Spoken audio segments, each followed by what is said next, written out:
Hello everyone, how are you? I hope you're doing well, and I hope that practicing has been going well for you.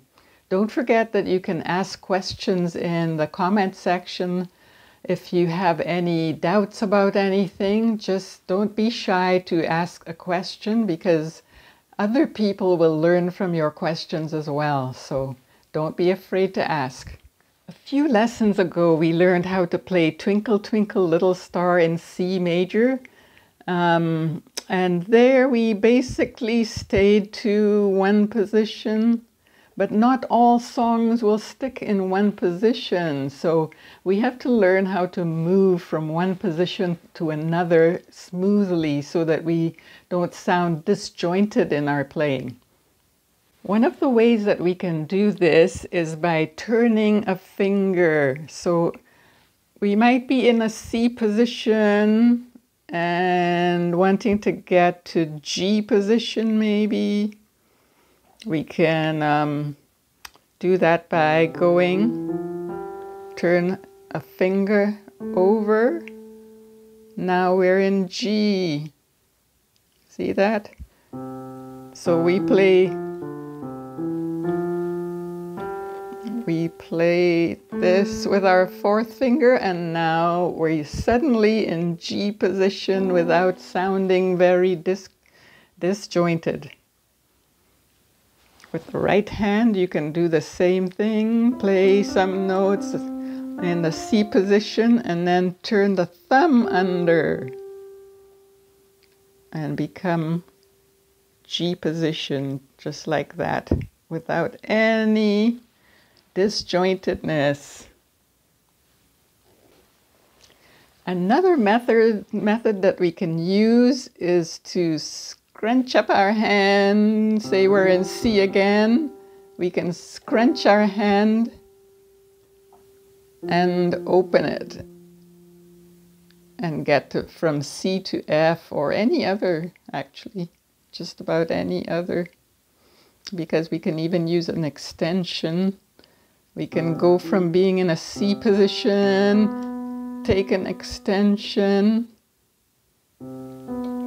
scrunch up and get to A position. So there's ways of scrunching up the hand. We can go from, let's go from C to F. We are in C. We're going to scrunch the hand, open it, and there we are, F position now. So that's an easy one. Now there are two ways in which we use these moving methods, I will call them. The first one that we used was the turning under of a finger, turning under the thumb or turning over the finger. We use those when we're going to play a scale that's more than 5 notes. So we learned how to play the pentascale. We didn't need to move position because that was all in one position. But if we want to play a scale that's the full octave, so we're going to play the whole do, re, mi, fa, sol, la, ti, do, we need more notes. How are we going to get them? It's too disjointed. Okay? So what I think we should do is to start in the C position. And since we want to end on a C, we might as well go from C to F position so that we can end neatly on a pinky. So let's do that. We're going to play 3 notes from the C position. Turn the thumb under.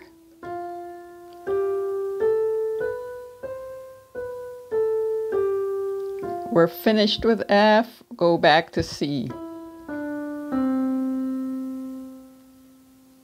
We can even use it to play the octave. We can play the scale in 2 octaves using this method as well.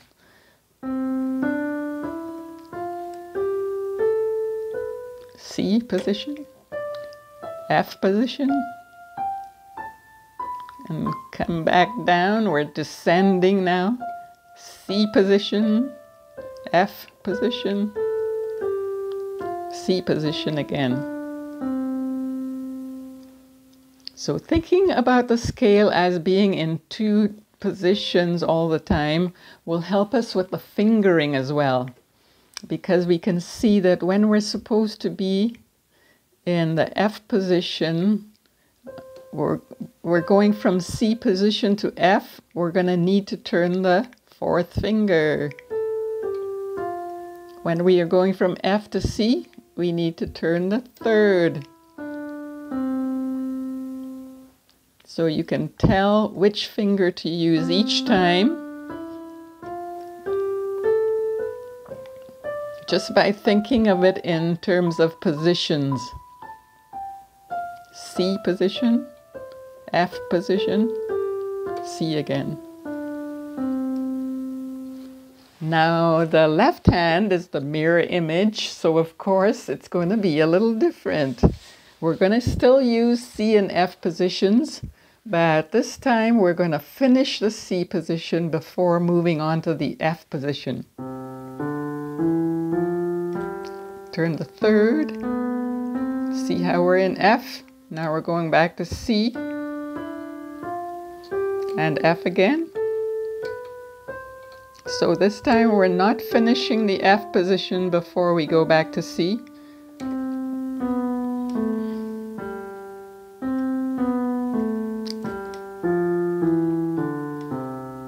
Let me do that again because I made a mistake as I was talking while doing it. Lost concentration.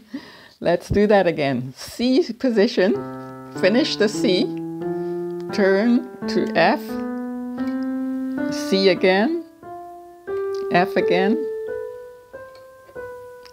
C,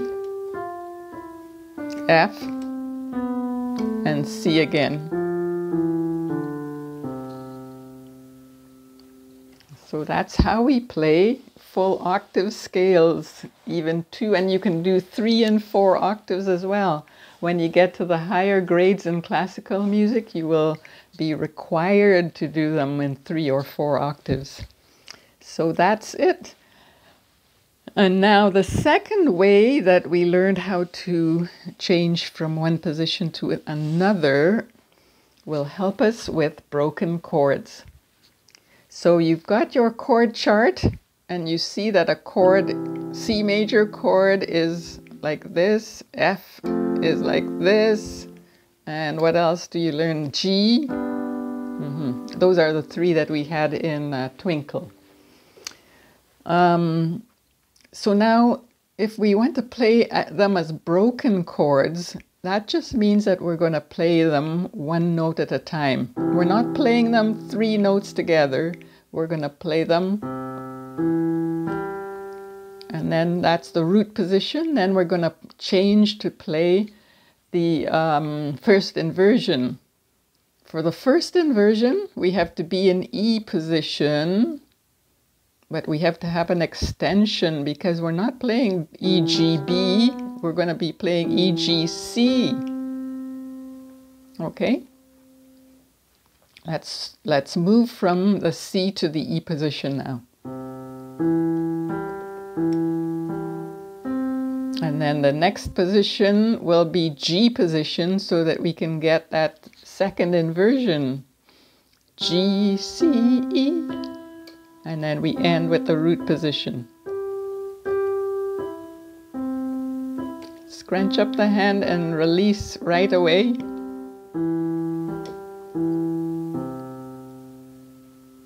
So it's a kind of a crab walkie kind of thing.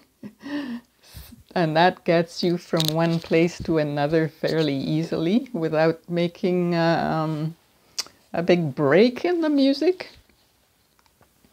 Let me do that again for you.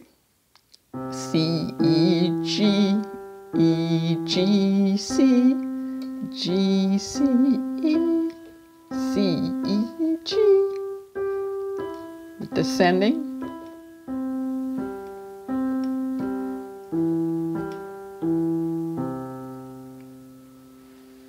So here again, thinking about them as positions helps you with the fingering. When we're in this position, we just naturally play 5, 3, 1. When we're in the E position, we have to do an extension, and then we have 5, 3, 1 again. But when we go to the G position, we have an extension again, but now we have to go 5, 2, 1 because that's where our C is. See, we're in G position, so that the G and the C are 5 and 2. And then to get the E, we do an extension.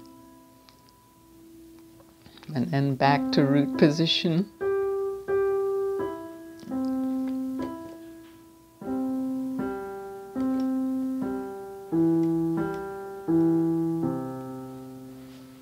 The right hand, C position, E position.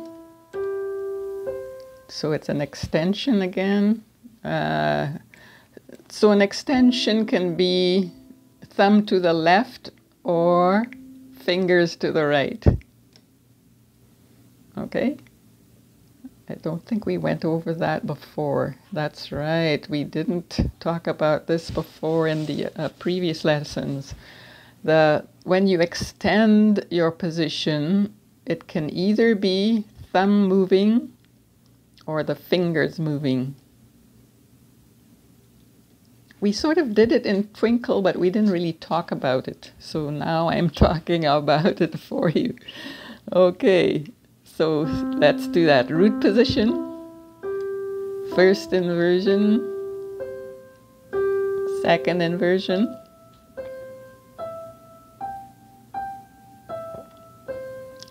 second inversion, first inversion, root position.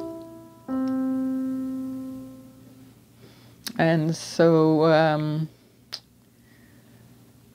yeah, that also helps with knowing the fingering, because when you're in the root position, your fingers are just naturally in the place to do 1, 3, and 5.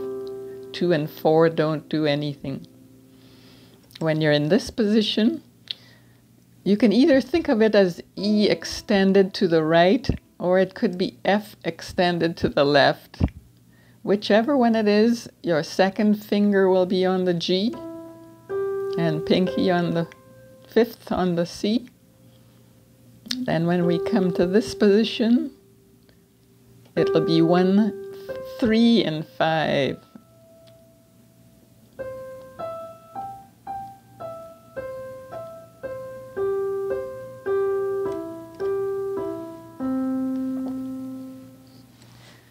Scales and broken chords are very important practicing for both pop music and classical. So you pop guys, don't think that you get away from this. You don't get a free ride at all. Scales and broken chords are still important for you.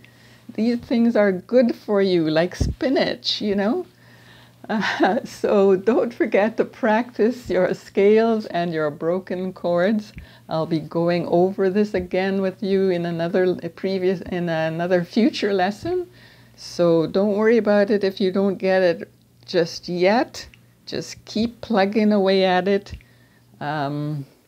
Learning to play the piano properly, you can't really do it in 3 weeks like they tell you on some of those apps. It's not something you can do in 3 weeks. Yeah. If you want to play properly, it's going to take time. So just hang in there, do the work, and the rewards, I promise you, the rewards will be great. So yeah. Whenever you practice, then make sure you play the C major scale in 2 octaves and practice the C major chord. That's just 1 octave, because you're going from 1 to. We could go on to 2 octaves in the chords as well, but most of the time, the earlier grades, especially if you're doing classical, in the early grades, they only require 1 octave. And I think that's it. Yes.